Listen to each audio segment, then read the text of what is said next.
First thing you got to do is you got to give Michigan all the credit in the world. Thought the environment today was tough.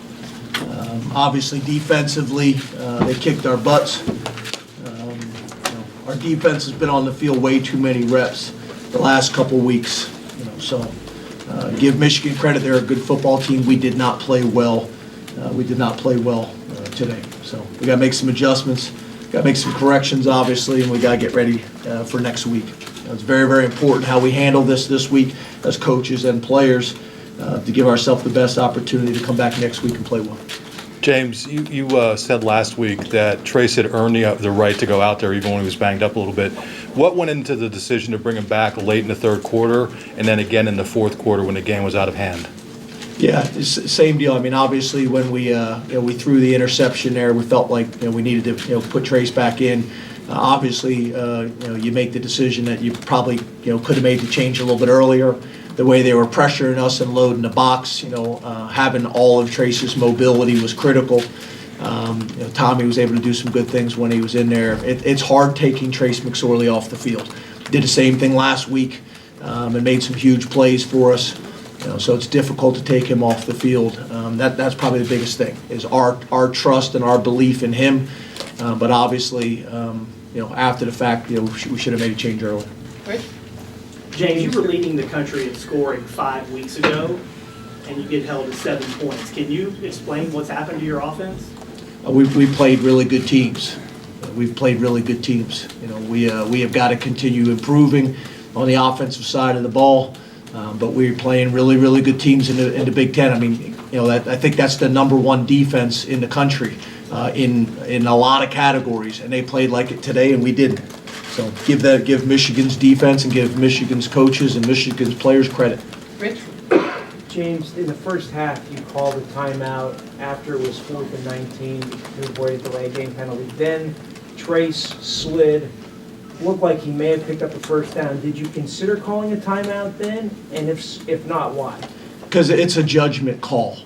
So when a runner slides, soon as you initiate the slide, they're going to mark them down, and it's a judgment call. So that's not one of those things that they can review and look at when did the knee hit the ground. It's soon as you start to slide, and that's a judgment call. So obviously a tough situation there. I thought that would have been obviously a big pickup early in the game for us.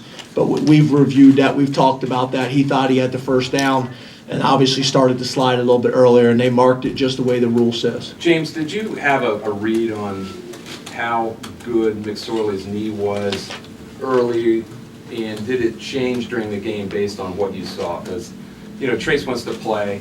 He's going to tell you something that might not be the truth. I'm sure you know that. How did that go? How did your perception go? Trace has always been very upfront and honest with us. Trace is not going to put his playing over the team. He's a very mature guy. He's never done those things. And again, I think a lot of it goes back to last week. He was able to come back last week and play at a pretty high level. Obviously, a week later, getting treatment every single day. He looked good. He felt good. But Trace would never do that. Trace is a team-first guy. He's always very honest. He's very upfront. He's very transparent. So we would never question that. When Trace tells us something, we trust it. Did your perception of how good his knee was change during the game at all? No, I don't know if it necessarily was as much about Trace's knee as it was about how good they are on defense. Obviously more mobility. Trace at 100%, I think helps us. There's no doubt about it. But I think it's, we got to give them credit. They're the number one defense in the country for a reason, and that was the bigger difference tonight. Obviously Trace being 100% could have made a difference. Yeah, no doubt about it. But I think it's got to start with giving Michigan credit.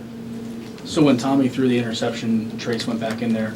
Was that to protect Tommy or to talk to him about that play, or was it more just, hey, we need to stabilize things and get Trace back in there? Yeah, that was obviously we can't turn the ball over. We can't turn the ball over in those situations, so it felt like we had to go back with Tommy. With Trace. It wasn't a situation where the guy just made a great play. The last thing we want to do when we're in a situation we were in tonight is start turning the ball over. So that was the decision to go back. And speaking of turnovers, you've got 2 straight weeks now where there's been on the exchange between Trace and Miles there, it's been good to land on the ground. Is there anything that you've seen similar in both those plays, or what? Yeah, it was indecision, and indecision, at the read.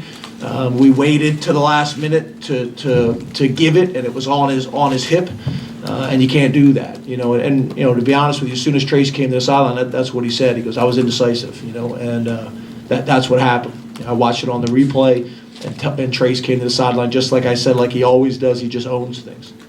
James, you mentioned the environment. Did you think you guys would handle it better? Yeah, the last couple of years has been like this. They come to our place and have to play in our environment, and it's a tough environment to play in. We come in here, it's a tough environment to play in, especially, I think when you're talking about D lines.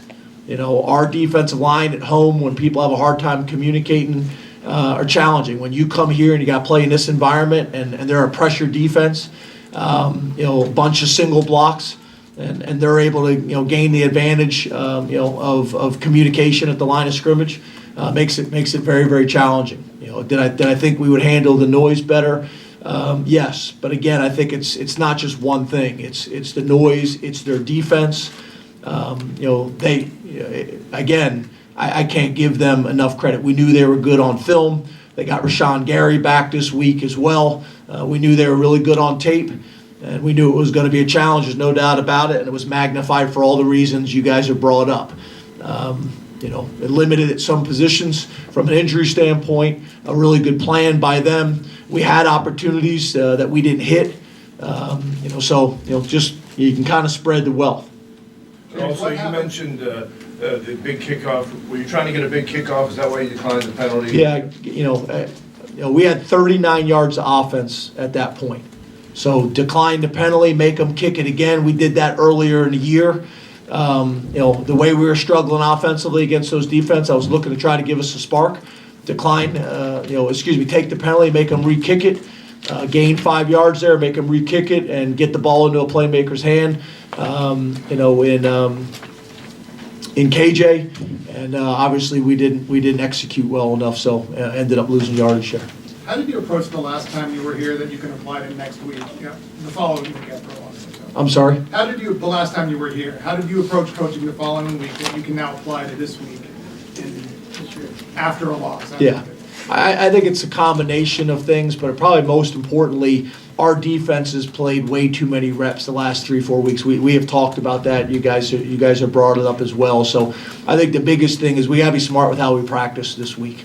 We got to give our guys the best chance to put this game behind us, move forward, practice smart this week, take some of those reps and wear and tear off of them, so we can be as fresh as we possibly can come Saturday. So we're going to have to make some adjustments with how we practice and how we work. This week's going to be really important. Time for 2 more. James, Shea Patterson ran the read option frequently today, so what challenge did that pose for your team? Yeah, I think it started. They were able to establish the run with the inside zone, and then the pin and pull scheme on the perimeter to their tight end wing set. We were committing aggressively to stop that inside zone, and then obviously now with Shea, they've added another element to their package, getting on the perimeter. So we were being probably overly aggressive to stop the inside runs, and it left us a little susceptible on the perimeter. James, when you lose a game like this, what are the things you focus on over the next week with leadership, with making sure everybody's on the same page, and to get back to your 1-0 philosophy? Yeah, exactly what you just said there. We got great leadership. We got a really good locker room. Obviously, everybody's hurting in there. Coaches are hurting, everybody. I get it. The fans are hurting. I get it. But we got a great locker room, and our guys will handle this the right way. We got an opportunity coming up this week, and we got to make sure that there's no hangover effect from this. Sunday's going to be really important for us. Our day off Monday is going to be really important for us. And then obviously the rest of the week, Tuesday through Friday, will be really important. So, we got to give Michigan credit. We got to look ourselves in the mirror. We got to make some adjustments, and we got to make some corrections, and then give ourselves the best opportunity to be successful next week. Thank you, Coach.